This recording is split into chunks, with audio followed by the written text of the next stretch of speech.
Hey y'all, I'm excited to get started on the first project on the property, a 10 by 12 shed. This will be a great place to get out of the sun and heat in the summer and the cold in the winter. It'll also be nice to have a place to store a few simple items like shovels and ladders that are a pain to haul up here each time. In this video, I'll share the process of building the floor and framing the walls and roof. I did most of this by myself over 2 days, but I had a little help at the end. I've never built anything like this from scratch, so I'm sure there'll be some lessons learned the hard way. I spent a lot of time getting the designs worked out in SketchUp, which made this build go pretty smoothly. I cleared out this area specifically to build the shed here.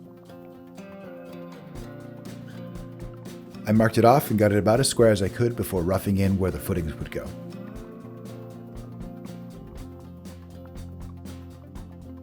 I'm putting two 50-pound bags of gravel under each concrete block. I'm not sure if this will be the final location of the shed, so I'm keeping the footings as simple as possible.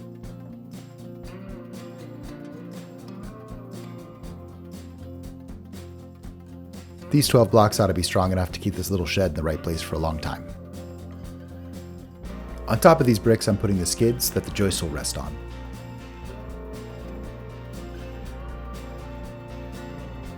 This is where I realized how sloped this area really was. So I spent a while digging and repositioning these bricks until all three skids were level in both directions.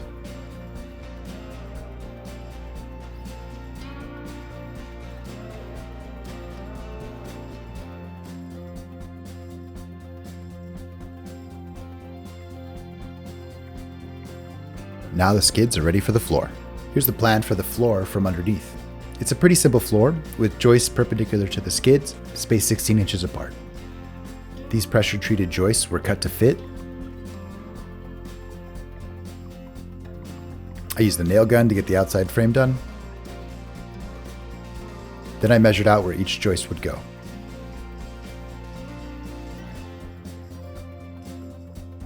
I lost the footage of nailing these joists in, but it was pretty straightforward. After that, I squared up the bottom and started attaching the joists to the skids with hurricane straps.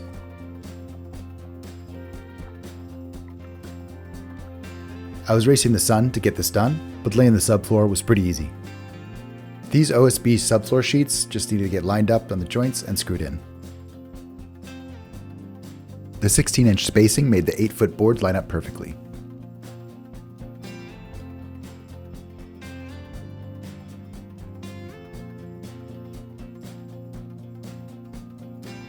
I cut them once they were in position to make it a little easier to keep them straight.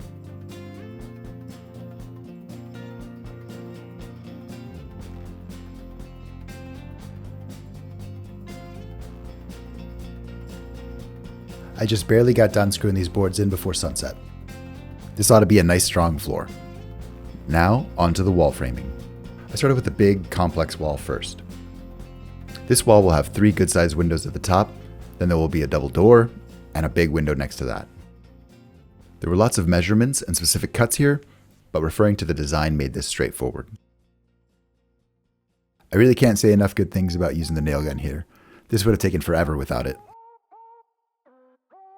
I added 3 headers to this wall to support all the windows and doors.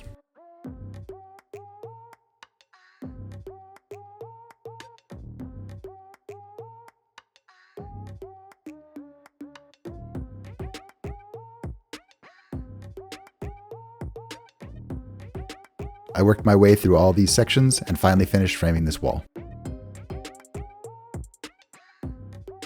One thing I didn't fully appreciate in the design phase was how heavy and tall this wall is going to be. I was doing this alone, so I had to get a little creative here. I built these swinging braces so I could ratchet it up a little bit at a time.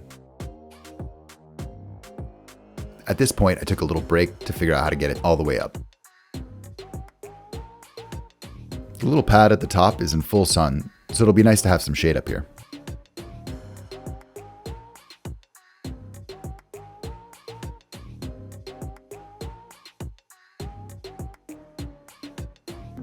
Now for the big push.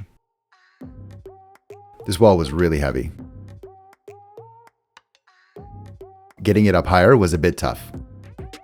I was ready to jump through this door like Buster Keaton if it started to fall.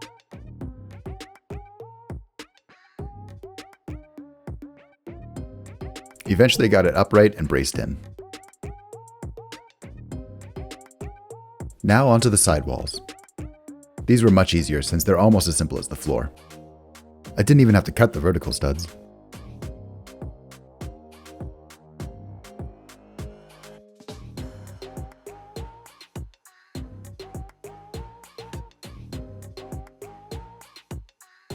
The first wall went up pretty quickly and I was able to brace it to the front wall. This made me feel a lot better about that big wall standing there. The back wall was just about as easy, but the space was starting to get a little limited.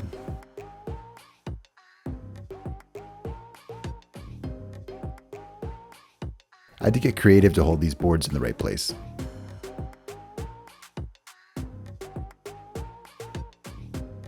Quickly got this nailed together and stood up.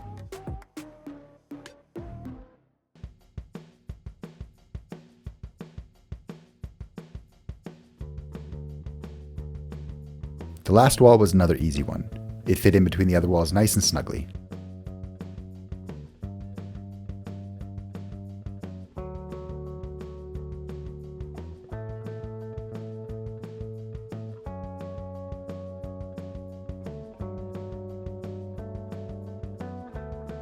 Now that all the walls are together, this is starting to feel like it's stable. I added the top plates to the top of the walls.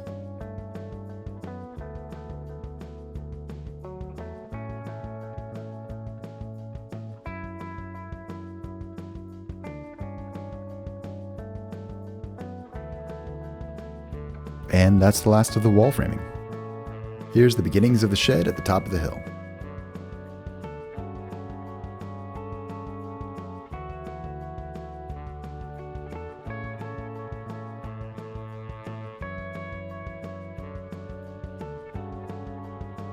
This front wall is pretty tall. That'll give it a pretty steep roof angle. It'll make it roomier inside, but also a pain to add a roof to.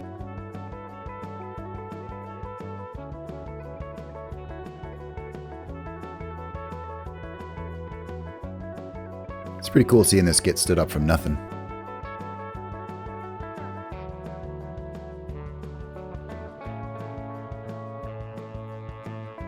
Getting these roof rafters up wasn't too bad once I got the pattern down for the bird's mouth cut.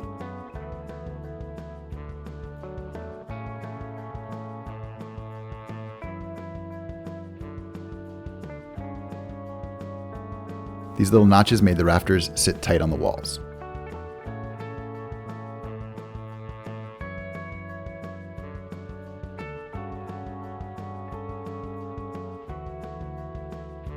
I cut all the notches for all the rafters, and then after that, it was pretty straightforward. I added some hurricane ties to the roof since it gets pretty windy out here sometimes.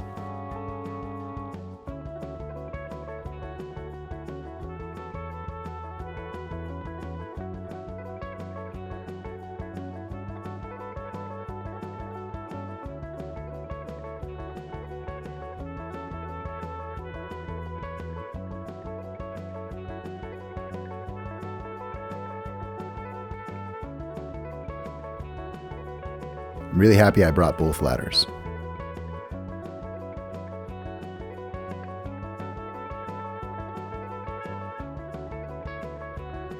I made a little jig to hold the board up against the rafters while I screwed them in.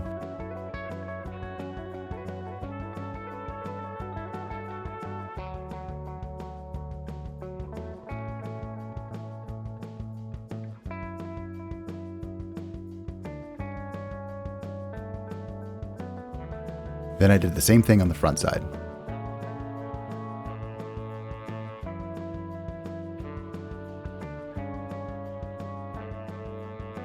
The last part of the framing was to get the edge rafters on. Luckily, I had a little help here. With a new simple jig, we were able to get these on pretty quickly.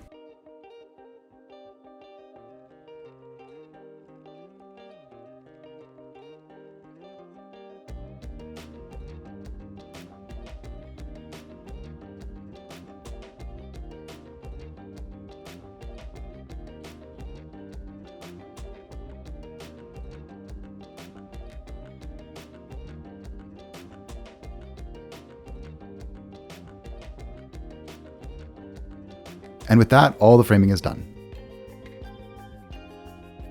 You can see this will give a nice bit of shade for the hot summers and ought to be a good base for future projects.